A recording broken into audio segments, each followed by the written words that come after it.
পুরুষোত্তম মাস, যে মাসটাকে আমরা অনেকে মলমাস বলে থাকি।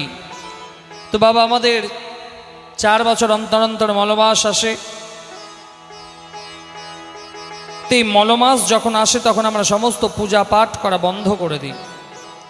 অনেক পরিবার এমন আছে যে ঘরে সন্ধ্যা বাতিও দেয় না, কিন্তু গ্রন্থে বলছে, ঋষিমুনি বলছেন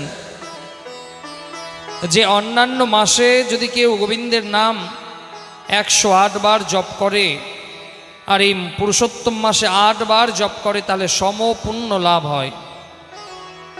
অন্যান্য মাসে গোবিন্দকে কেউ যদি 108 তুলসী পাতা দেয় আর এই পুরুষোত্তম মাসে সে 8টা তুলসী পাতা যদি কেউ গোবিন্দকে দেয় তাহলে সেটা সমফল প্রদায়ক। এই জন্য বলছে যে সেই মলমাস যখন আসবে বাড়িতে অবশ্যই সন্ধ্যা দিন, বাড়িতে অবশ্যই নিত্য পুজো করুন আর বেশি করে ভগবানের নাম জপ করুন। পঞ্জিকা খুলে দেখবেন যেদিন থেকে মলমাস আরম্ভ হয় পাশেই লেখা থাকে পুরুষোত্তম মাস, পুরুষোত্তম ব্রত।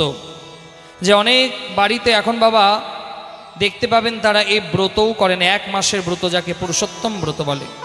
যে এই 1 মাস তারা ভোরে উঠবে, স্নান করবে, ভগবানের নাম জপ ইত্যাদি করবে, গোবিন্দকে তুলসী পাতা দেবে। এই 1 মাসের কর্ম 12টা মাসে আপনি করবেন, তার দ্বিগুণ সহস্র ফল আপনার কাছে ফিরে আসবে। এই জন্য মলমাস যখন আসবে, তবে হ্যাঁ মলমাসে কিছু কর্ম কিন্তু নিষেধাজ্ঞা আছে। মলমাসে বিবাহ নিষিদ্ধ বলা হয়েছে, মলমাসে বিবাহ দিতে নাই, মলমাসে কোনো শুভ কাজ ইত্যাদি না করাই ভালো, কিন্তু ভগবানের নাম জপ বেশি করে করতে হয়।